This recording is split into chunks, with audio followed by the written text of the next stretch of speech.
Are we recording? Yeah. Daisy won't be here with us this week. She had a family emergency, so she's in Mexico. And we miss her dearly. Yes. Did she go? She left. You want us to go closer? How's everybody doing today? We'll do a very quick touch and go. How you doing? Good. Flustered at the fact that my week just started, but it's also almost ending. It's a Thursday, but also a Monday. I don't know. My head. I'm shook. How My are you, brain. Adriana? I'm alright. I'm trying to. Okay. Yeah, I just have a lot of baking to do. I'm trying to stay on. Great. Well, that's like for the couple days, but I'm also working at my mom's again. But I'm good. Ooh, Just I want to bake. I still want some baklava. Okay, come by Mediterranean Specialties for great Mediterranean Where is food. it? It's right next to. Do You you know own where that Burrito restaurant? King? My aunt does. You know where Burrito King is? Cuculies? Yeah. There? Yeah. It's Mediterranean Specialties right there. There's a new vape shop there too. If you guys vape. Oh, I don't vape. I didn't mean that. It's just funny. All right. Let's do this. All right, Jessica, you got this. Alright, we can talk about chapter 9. Okay. Do go on. About the characteristics Well, of academic Actually, language. I know a lot about Chapter 9 because that's what I read to do my brochure on for developing academic language. Now I feel underprepared. Alright. So I happen to have a jump Now I start. do too. Jessica, take it away with the characteristics of academic language. Today will be run by Jessica and Jessica, featuring Amy and Adriana. Okay, I had to write about different characteristics of academic language. Language. Things like You're off to a stellar start. This is why I never talk. Okay. They were different things that show up in that you can like use in your teaching strategies to teach kids about academic language or to help them learn it. Such as? I have to like read this one. So like obviously reading can help them acquire new words, which everybody knows. But they came up with a lot of cool ways to like teach it, like teaching a few words every week rather than giving them like a long vocab list. You know, have you ever had like when I took biology, like they would just give you like 250 words you had to like define and like turn in, which was awful because they never remembered anything. What's RNA? Go. What? RNA? It's like I don't know. it's like almost DNA, but not as special. Something like that. Ribonucleic acid. Yeah. Oh. Yes. Okay. Well, I was close too. Okay. Yeah, I'm gonna stay over here. So you try to focus on like a few words that connect to the key concepts that you're teaching. So like if you're teaching about like RNA or something, you just focus on that word or a couple words that are related to that, and then you support them with reading, and then they'll find more concepts through reading and blah blah blah. Yeah, and there's a whole sorts of stuff like that. Going off of that, something I said during my presentation that we were all there for because we were all in the same room, was the thing of like if I give the example that they gave in the book about like a science project, you start off by like having them do some sort of activity. Like I don't know if they did the water cycle in that one or if that was just one I thought of. But you have them like make a replica of what they think the water cycle is, and then you introduce words like precipitation and condensation and evaporation, and then you have them incorporate that into their out loud discussion. Like when a kid says like, "Oh, when it rains," you're like precipitates, and they're like, "Whoa!" and it's crazy. And then you get them to do an individual write up, and then they switch. Now that they know in their brain that raining is precipitating, and then they start switching to using that, and it just helps like reinforce it if they're like doing it in a hands-on activity, and then they're talking about it with their peers, and then they're writing it down. They're like, oh, I know how to do this in every single different form of like, I'll have to use it. Yeah, I was doing an observation in a classroom, and they were doing like a solubility lab, I think. So it was like doing like salt versus baking soda versus rocks, like what's soluble in water. That you can guess which one wasn't. Salt. You're right. But like so then they were introduced certain set of vocabulary words at the start of the lab that they were like supposed to be using in conversation during the lab, and then they were given more at the end to like explain what happened, and then they had to do a write up. So something that sorry, I didn't mean to pick. No, you're fine. Something that my kids do at my site placement for Campus to Campus is when they play their math, like these little math station games, they have little sentence stems that is like, I have problem 1. Problem 1 is this number divided by this number equals answer. That means the quotient, I'm putting different things, the quotient is this, and so they have the keywords already in there, and they just plug it in so they know when they do it on their own, like, hey, I'm supposed to be saying that this plus this equals this and that, and then quotients and dividends and math. I think that's what Common Core is What is a trying to do, is like teach. Well, It's- because I don't know what that is specifically either, and I think that's one of the things Common Core is trying to do and trying to do semi-decently is to get students to think about like what and why and how these things work instead of here's the problem, learn how to do it. Doesn't really matter if you know why it works that way. Yeah. So it's like digging deeper, which I think could be helpful when done correctly in maybe a couple decades when they figure out how terrible parts of it are to Well, help also, like, all students. when I heard both Jessica's discussing about this, like, I thought about was when I was learning my second language, like Spanish, in like high school. Like I said, I learned French first, but whatever. I don't really count that. Spanish in high school, like, in order for us to, like, yeah, you can tell us a vocab list. We might not know what it is. Maybe we'll know, like, the words that sound similar to the ones in English. But, like, if we don't practice them, we're not going to remember the use of it, especially with verbs, too. Because, like, if you don't practice using these verbs in different conjugations and different, like, ways, you're not going to be able to go to Mexico and use that verb unless you've been able to, or, like, any Spanish-speaking country and practice it. Because you need to be able to use it in sentences in ways in order for you to be practiced enough to be confident enough to use it. I talked about like how it says you want to like help kids like learn about words on their own, like be able to use context clues or like show them like root words or like suffixes or prefixes, so like they can read and then they can try and figure it out on their own. Like what words That branch way. into other words? Yeah, that way, like, because you know how you learn words, like, sometimes you're just taught words, but sometimes you read and you're like, oh, what does that mean? You have to use, Your context yeah. clues. yeah. So it's, like, our job to show them, like, how words are created. Or, like, if you have, like you were talking about, if you have words that are similar in other languages, you're supposed to, like, draw that out to help, like, ELLs. Thank you. Yeah, cognates or whatever. Yeah.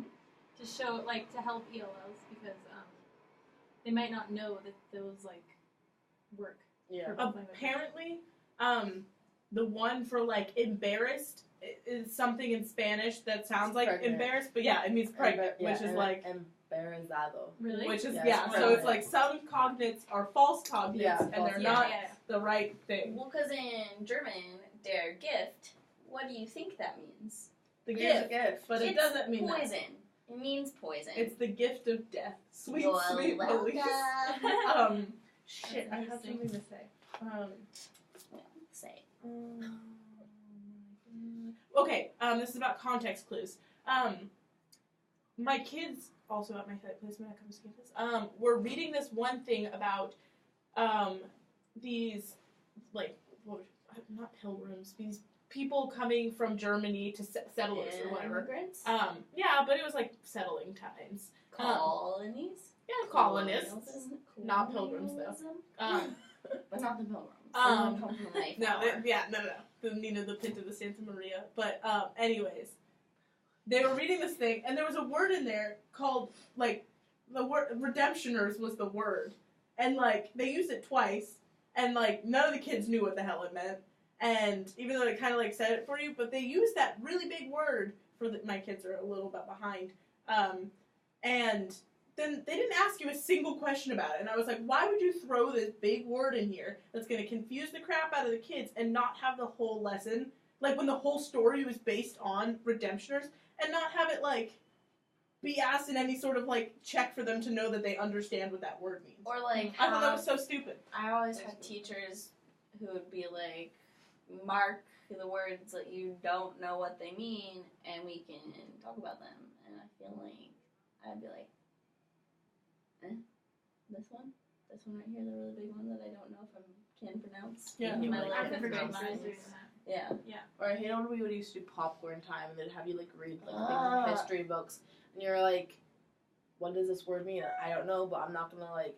I don't like. Okay, I have confidence issues, especially when it comes to like not Me too, knowing girl. information. So like when I would never be like, hey, I don't know what this word means out in public. So I'd have to like try figuring it out later, and I never would because like I would forget. Yeah. Like, I'm reading these things, but I don't really know what it means. But I'm still discussing and reading it to the group, which some may know what it means, some may not. Like me asking that question could have been valuable for everyone, Yeah. but no one's gonna ask. Honestly, I think popcorn reading is not a very effective form of reading at all because it just stresses out the entire always had classroom. anxiety. Yeah. They're only They're- thinking about. They're your like, part is it my instead turn of next? what's- And then they're thinking Yeah. like, okay, how am I going to make sure I don't say any of these words incorrectly? All they're doing is decoding, and after they read it, they're just like, phew. So they're like, in their mind, they're like mentally assessing how they did, so they're not even listening to the next Well, and I person wasn't who's listening speaking. beforehand because I'd count how many people were before me, then I'd count the paragraphs And you're the still, like, sentences. You're rereading your thing in your head, pronounce so it's like everything. you're Yeah. not learning or helping yourself develop any sort of academic language by being forced to read out loud in a classroom setting. There were, I think, throughout schooling, you're supposed to be tested on how well you could read, Mhm. but like, That's you're- to the teacher. yeah, and like you'd have to read out loud, and I still sometimes am like, okay, those aren't words that came out of my mouth. So, like 3rd grade me was like the cat, and like I read really slowly, and then you'd like answer some questions, and then the teacher would like ask you out the book, and I could like verbatim just recite it to my teacher. So like, I obviously just couldn't read out loud very well, but I retained information. Yeah, your So, like, comprehension was high, but so you're like just making them read out loud and then moving on, it's just like, then how do you know that they're getting anything out of it? I saw my teacher doing those scoring things for the kids, and they put the seconds that it took for you, because you're scored on how long it takes you to do it. Then every time you restart a sentence, you get dinged on that. Every time you make an error and you don't go back and correct it, you get dinged on that. If you like say words double, or if you like are too hesitant on, if you have to pronounce sound it out, you get dinged on that. If you have to get help with the word, you get dinged on that. All of these different things, and you need, she said, a 96% or above to like be considered like passing. Like 1 or 2 kids in my entire class. There's only 15 kids in my class. Like mind you, it's a pretty small class, but like 2 kids out of a 15-person class I've been in college having a classes 90. Yeah. where they can't read out loud. Yeah. Like, Well, and it's you- just you get all flustered, and like sometimes if you don't like even if it's a word that I know and I say all the time, if I don't recognize it on paper, I will still sound it out. But Yeah. like docking a child for using a skill that I was taught in school. If you don't know the word, sound it out. Yeah, of course. Like, you should That's be the only way you docking- can And it's figure because it out. it's because it takes them longer to do. Because they give you passages which they deem are like low enough level that you should know how to say and know what all those words are. So if you have to like sound things out, they're like, oh, obviously she doesn't get this.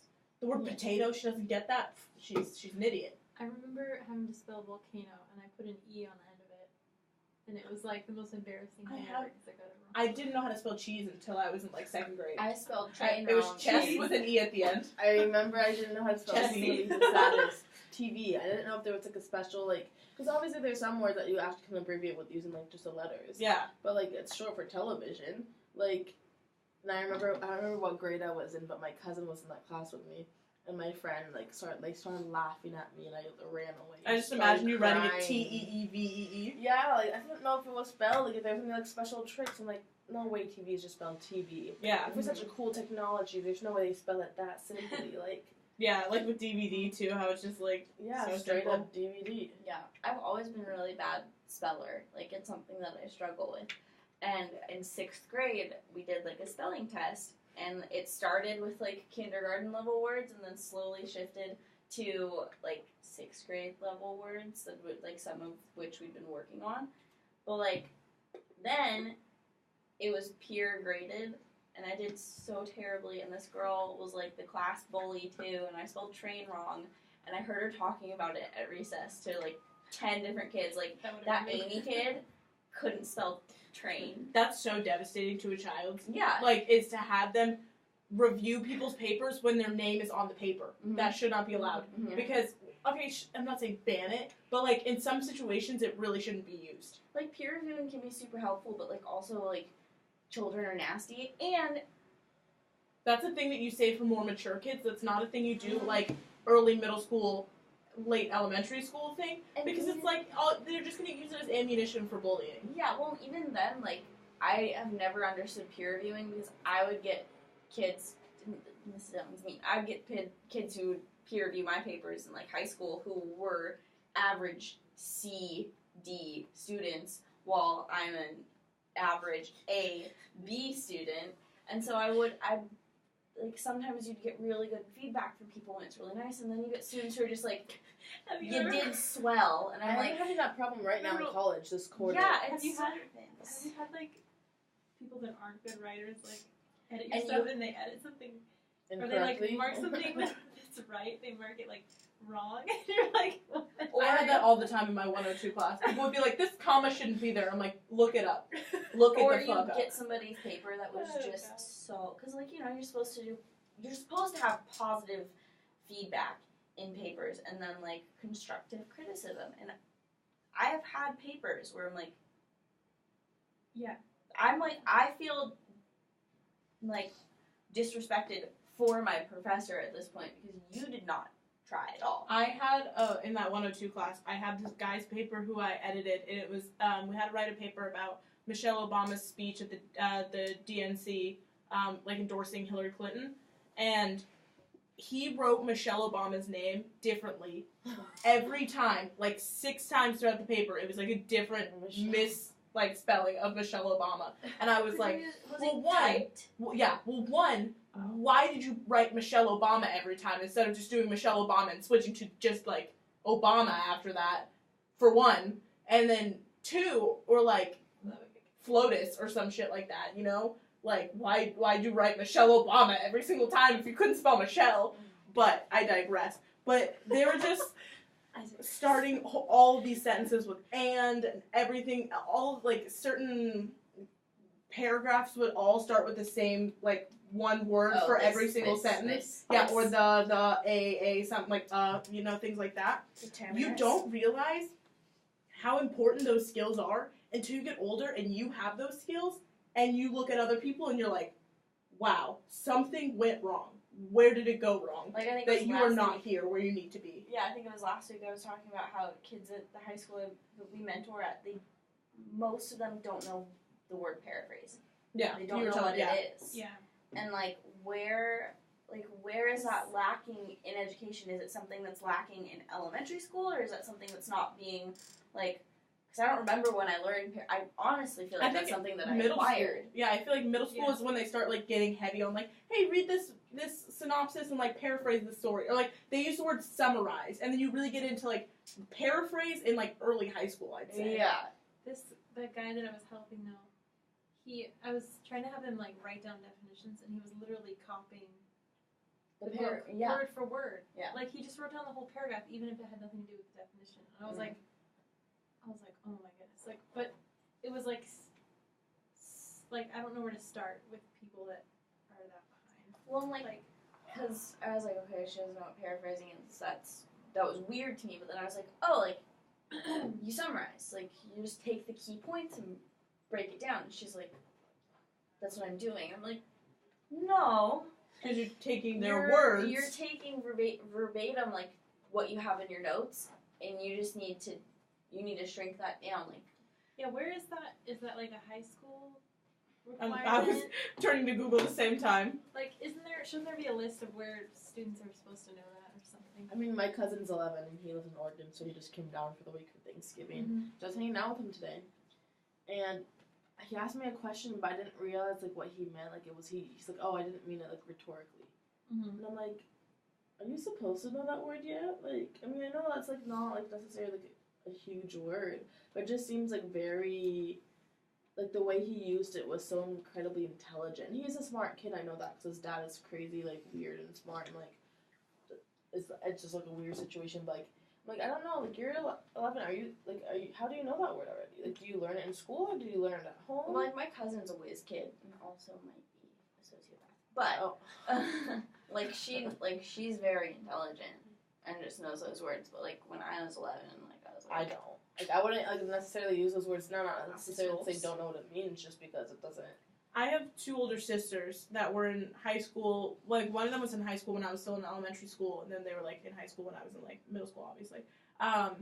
And they use the word, like, bigger words when talking to each other and when talking to my mom and, like, all those different things, so I would pick up on them, and I remember specifically learning the word redundant and, like, learning what that meant, and I was totally, like, just waiting in my 5th grade class for something to come along where I could use the word redundant, and all my friends would be like, I don't know what that word means, and I was going to be like, well, I know what that word means, and you guys don't, and so, like, it was so good that, like, I would even put it in places where it didn't belong, and didn't realize that makes you look more dumb, but if nobody around you knows what it means, you can just be like, that's so redundant, Michelle, like, That's why I, like, love speaking Spanish with my boyfriend, and sometimes, like, if I speak at home, like, my dad will catch something, or my brother will catch something, I'm like, oh, wait, you said that wrong, and I know I'll say it wrong, I'll correct it by, like, speaking Spanish and just, like, rambling on, like, random sentences, which they do make sense, like, they would make sense, maybe there'll be some, like, feminine or masculine errors, or, like, yeah. you know, and changing that I forgot to do, but he has no clue what I'm saying, so he can't correct me, and I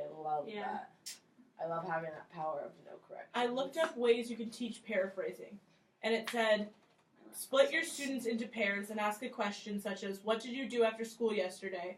Or tell where you'd like to go on vacation and why you would like to go there. Student A answers the question in 3 or 4 sentences, and then student B paraphrases student A's answers, and then they switch roles, blah, blah, blah, blah, blah. So, like, maybe that's what they need to do to, like, learn how to paraphrase, is start with something that's, like, a very conversational topic, like, how did you feel about the weather yesterday, or what did you do after school yesterday, and maybe they can turn those conversational things into their own conversational words, and then learn how to build that up into turning academic text into a different style of academic things with the same key concepts. Yeah, because I think that, like, like, paraphrasing is something that you would teach in elementary school, because that's when you're starting to learn, like, writing structure and everything, because then you build on that in junior high, but you also start to learn about plagiarism. Yeah, because this one says, doesn't really affect you in elementary school, like, it says you guys can do it together.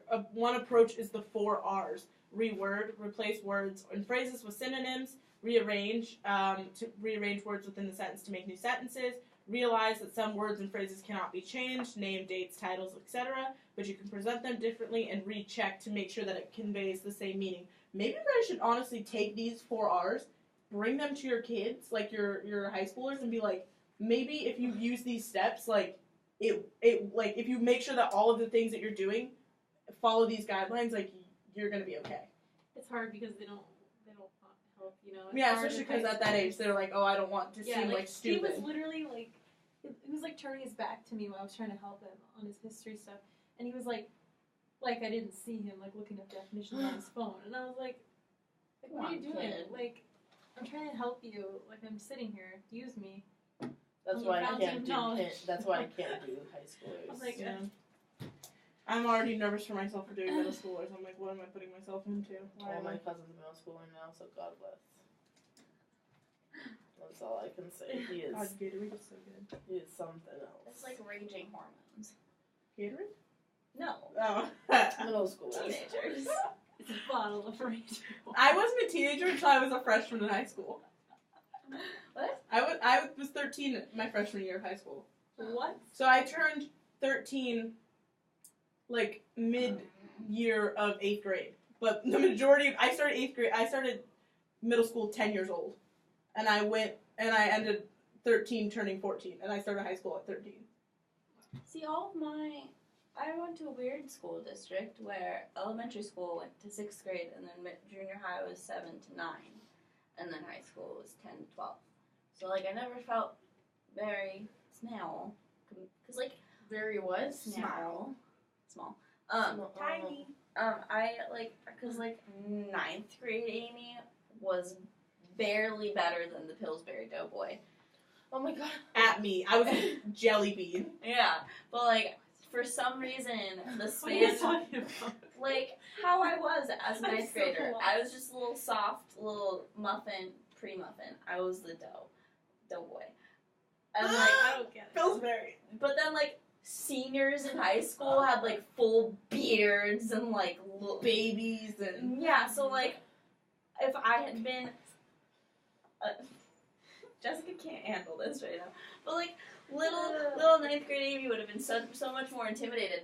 I don't know what happened between the ninth grade and the 10th grade. What happened over that summer? I don't know. I probably sat and played Dragon Age. But like, for some reason, I was much more able to cope with things as a 10th grader. My freshman year in my theater class, this is the last tangent I'll go on and then we'll go back to our topic. My teacher was like, walk across the stage if you're 19 or 18. All the seniors walked across the stage. Walk across the stage if you're like 17 or 16. And all the juniors, and then blah, blah, blah. And then it was like 14 and 15. Everybody else walked, and it was just me left. And then he was just like, everybody's looking at me, and he was like, how old are you? And I was like, I'm 13. And like, I didn't look like a 13-year-old. Wait, what do you mean? What graduation was this for? No, this wasn't graduation. This was like just an activity, an icebreaker kind of thing in theater class. And so he's like walking across, like based on your age. And I didn't look like a 13-year-old. I've always looked older. So everybody was like, why? Can she not hear? Is she deaf? Like, what's going on? And I'm just like, I'm 13. And there's 19-year-olds in my classroom. The fact that there's like a 6-year age difference from the youngest person to the oldest person is nutty. Also, paraphrasing is supposed to be taught according to the Common Core State Standards in 4th grade. And then you build on it from there. Wow. It is. That's so sad that It is something, really if you bad. miss something that early on, it will screw you up until high school. Yeah, and it's supposed to be enforced from that point on, I'm pretty sure. Because Google, before I clicked on this page, said something about it in the 8th grade, too. So this is something that you're supposed to be reinforcing. But somehow, 9th and through 12th graders He's a junior. yeah, well, the girl I was working with, I think she's 10th grade. So, like, they're missing all Some of form these of information, yeah. skills.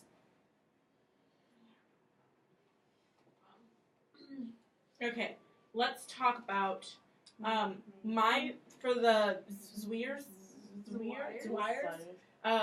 chapter 2, Mindset outlined the 3 main functions of academic language, like that academic language describes, and that was complexity, higher order thinking, and abstraction.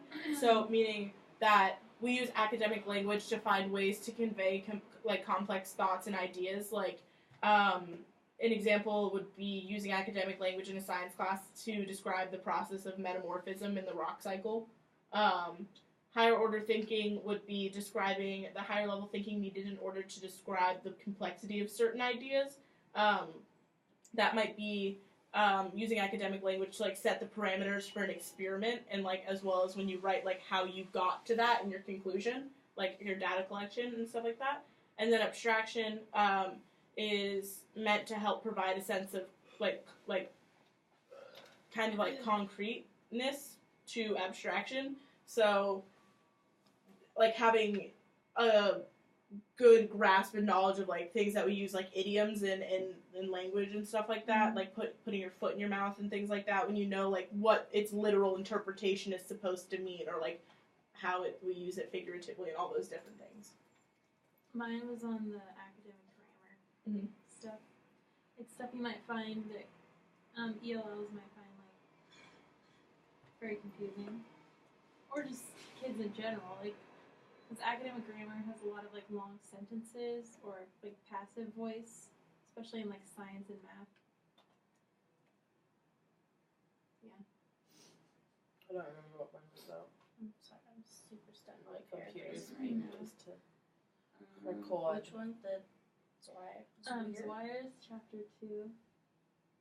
Oh, we did the same one Okay. where it was like talking about the Bix and the kelp. Remember? Yeah. Yeah. Briefly. It's been a while since I And had to the post first, it. the BICS was like a social language, so less formal, less abstract, easier to comprehend, and it has more support from like facial expressions and images and gestures. That one's more of like academic. Wasn't that one like more of I academic? think the other one was the more academic one. The CALP, which Oh, is no, used in the- formal settings, and is you acquire the rules for both of them through like then you acquire them instead of you learn them, because they're more of it's not grammar, it's social setting. Yeah. Yeah. For the which one did you just say that was for? Because I thought it was. What'd you say?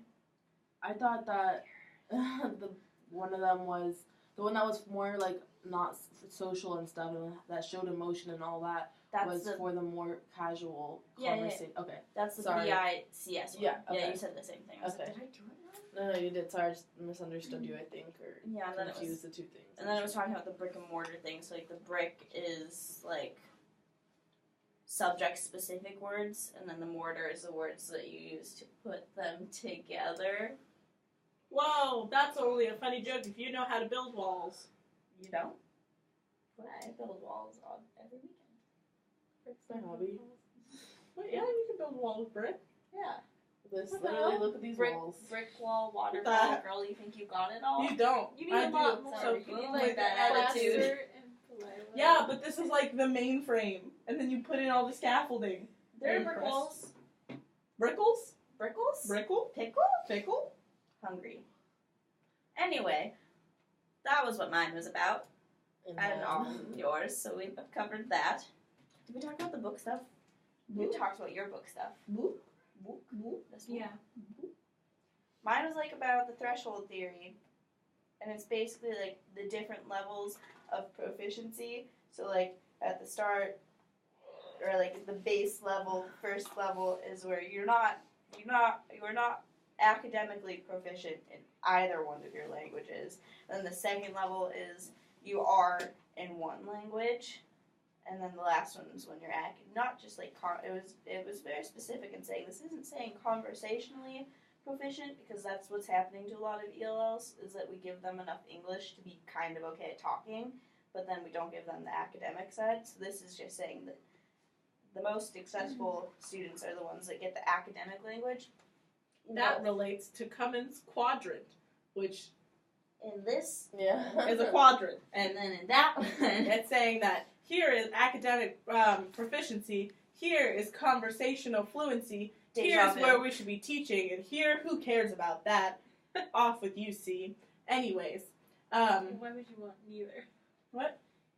Yeah, true, like, fuck that. I want to be illiterate. So- That's my goal. So, it's saying that they put, I thought it was super interesting when they put a lot of kids into special ed based off of A, because they're like, whoa, they can speak English just fine. Like, we were talking about the weather, and he can talk to his peers and everything like that, but he can't do anything when it comes to, like, academic language, you know? Does he He's know just what science is? precipitation, more like, what, you know? So, they, like, put That them wasn't into, a funny joke. thank you, It wasn't. thank you. Oh. Anyways, so they put them, I shouldn't have had this whole My thing. videos would be out of control. So they put them It's into late. special. Adriana's like, I'm done with you guys. I'm just having sleep right now, and you guys are all very laughing. So they put them into special education based on the fact that they're like, oh, but you can talk really really well for the fact that you barely know English, but you can't do any of this. So there must be some developmental issue that you're having. You must be stupid. You must need to be. Not saying that people that get put in special ed, but that's like a lot of the mindsets that the teachers are having is like there must be something wrong with you. The fact that you can. Then they said that it takes you 4 to 9 years to develop academic proficiency, or maybe it was 7 to 9 years to develop academic proficiency, but like 2 to 3 years for conversational. So obviously, they're going to get this and they're going to grasp this way faster than they're going to grasp how to talk about the water cycle in academic terms. You know what I wonder? I wonder, because obviously, like, in last week we were talking about, or the week before, about how when a school does good on testing, No, it was they last get week. funded, okay, Mhm. so they get funded more money. When a school who doesn't do as well, that needs more resources, doesn't get that amount of money because they didn't do as well in their testing, right? Yeah. And how the schools that already have the resources they need to have Are getting more are funding. getting more Yeah. funding. So if that's the case, like, do you think that the students in those low-income school districts that aren't getting the funding because they're not doing well on the test, do you think that there's more, like, do you think they categorize their students more, like, that there's more aesthetic kids in those classes, or like, Yeah. because of those things, like, because they're low-income school, they're deciding, okay, well, they can't, like what she was saying, like the language proficiency, like, they can't have a conversation about this, therefore there must be something wrong with them. Yeah. They need, Yeah. so, like, if, like, resources were equal, like, if all things were equal, do you think there'd be less of that? Does Also- that make sense? I know I'm not really finishing. Yeah, so you know what you're saying, like, because the class that we mentor in is a learning lab, but like, I think over lot of 50% of that school Yeah. population is in a class like that. And we were talking to that teacher. She's a sped, like she's special education. That's like what she does. So she's teaching a class with It's like a mix. like but everyday students. Like I don't know a better term, but like It that her feels- specialty is special education. Whereas at the school I went to, we had a learning lab, but it was for students who did have disabilities of some way, shape, or form, whether it was like their ADHD and they needed to be in a small classroom with the teacher to be like sit, work, or they were autistic and they needed somebody with training to help with a child who has autism versus a class where it's just because students don't have motivation, and I think that does stem from the fact that they're a low-income school. And if you get, oh, sorry. Well, I wonder if because their elementary schools were probably underfunded as well. Is that why? You know, it seems like they're very not prepared for high school. Like Yeah. a lot of those kids, that they should be fine, but it seems like that whole class is like they're really lacking like developmentally. Yeah.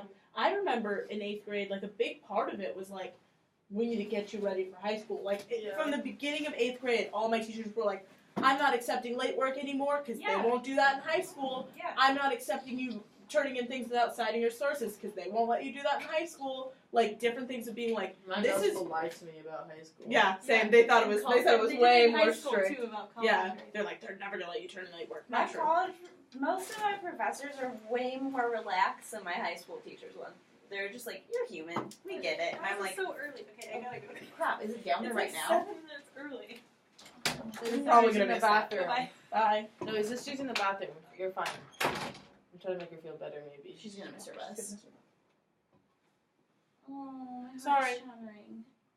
Jessica is gonna be Hi. late to work. Yeah. They called her in to work. What we were just talking about? Funding I was special gonna say- education I classes. think they get discouraged also because how would you feel if you know on the inside, like you? I'm gonna do the example of you when you got that 2 on your math thing by like 2 points. How do you think that they feel if they get put into this one?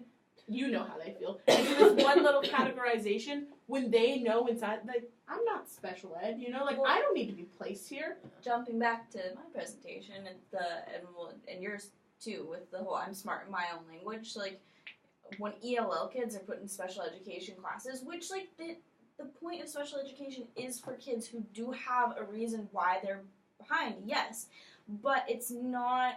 It's for the students who actually do not understand lessons and do need extra learning support versus if you were telling me this in my first language, we'd be great. Yeah. I don't understand what you're saying. Yeah, it's the fact of like if they should be placed into special education if they're not succeeding, not due to the fault of the way the teacher's teaching or the resources that are like not being provided to them.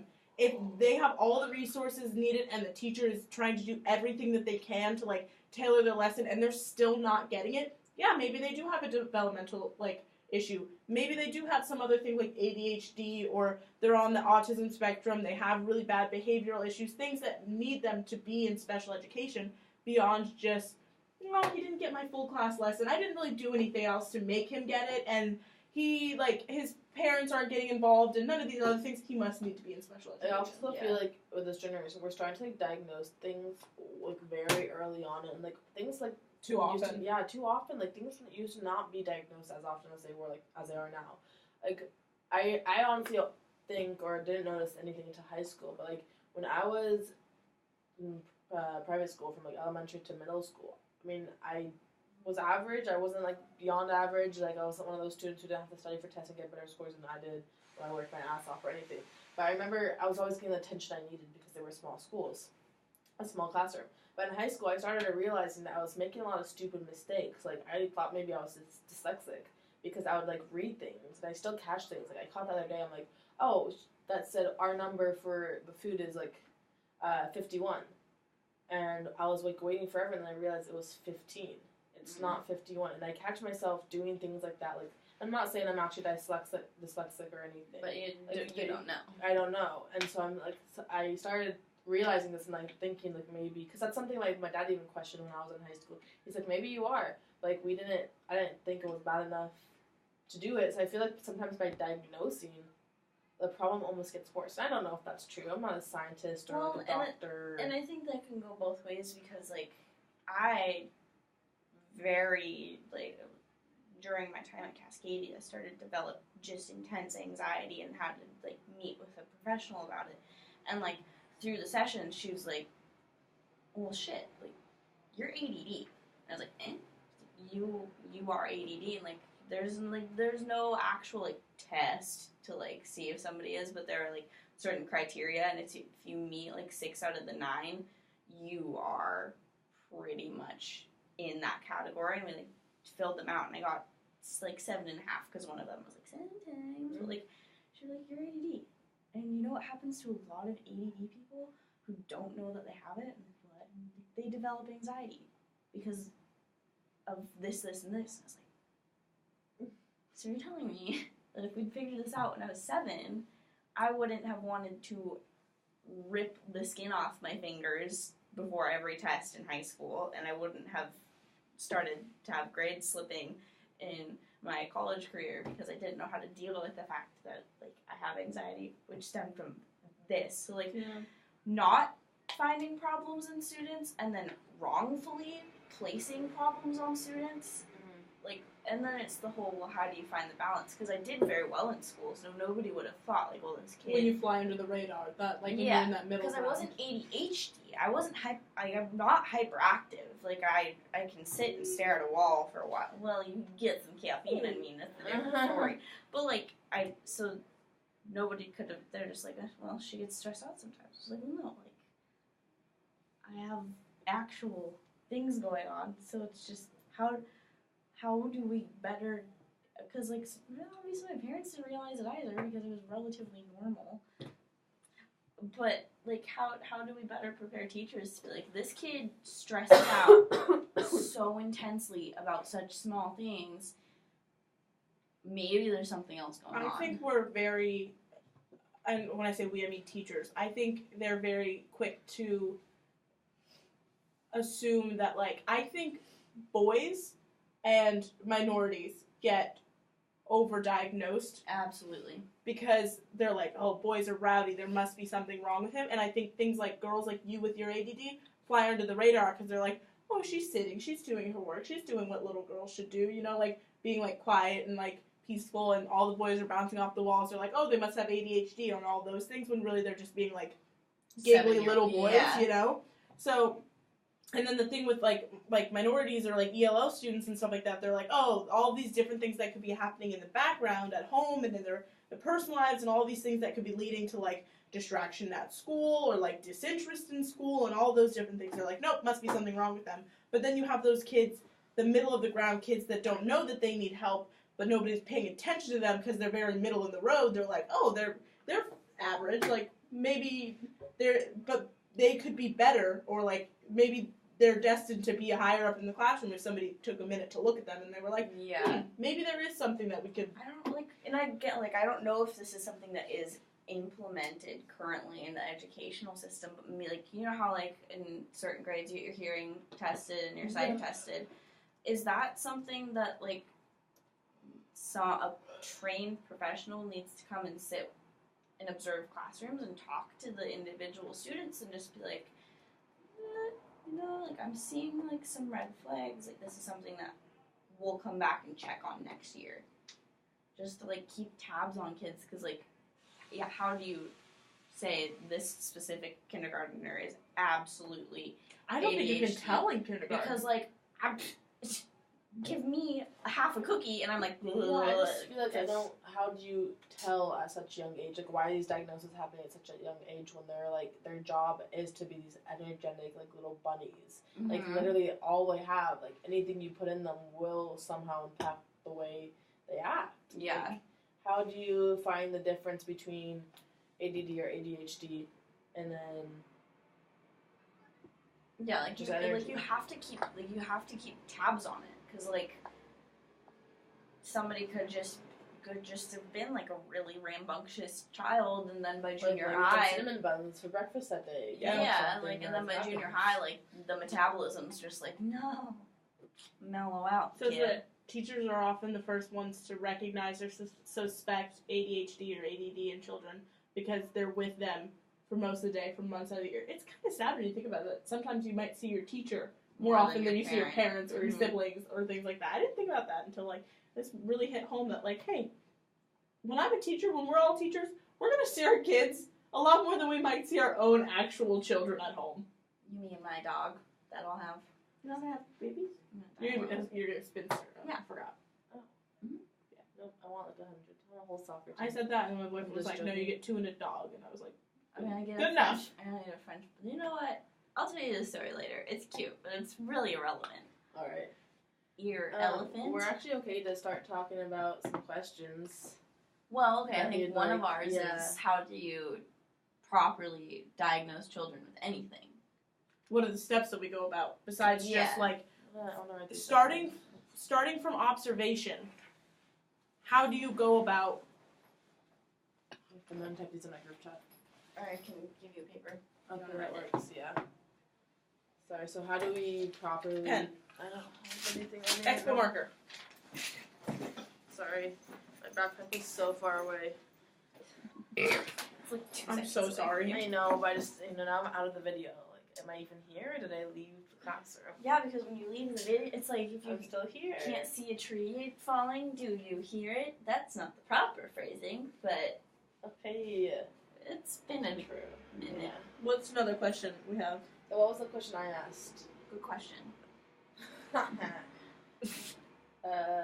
My question was something about, do you think low-income school districts have like higher diagnosis for like kids with Special something? education, like yeah. Oh yeah, what's the correlation between income to schools and how many students are what is it, the IEP? yeah. How many students get IEPs? All right. I'm gonna prepare my computer to shut her down. We really went off topic Did because we? this was about academic language, and then we went to sped. But like that's part of the discussion. Bye. So there were 4 and now We both were making super. Oh, that's still us now. Oh, no. Still making really awkward faces.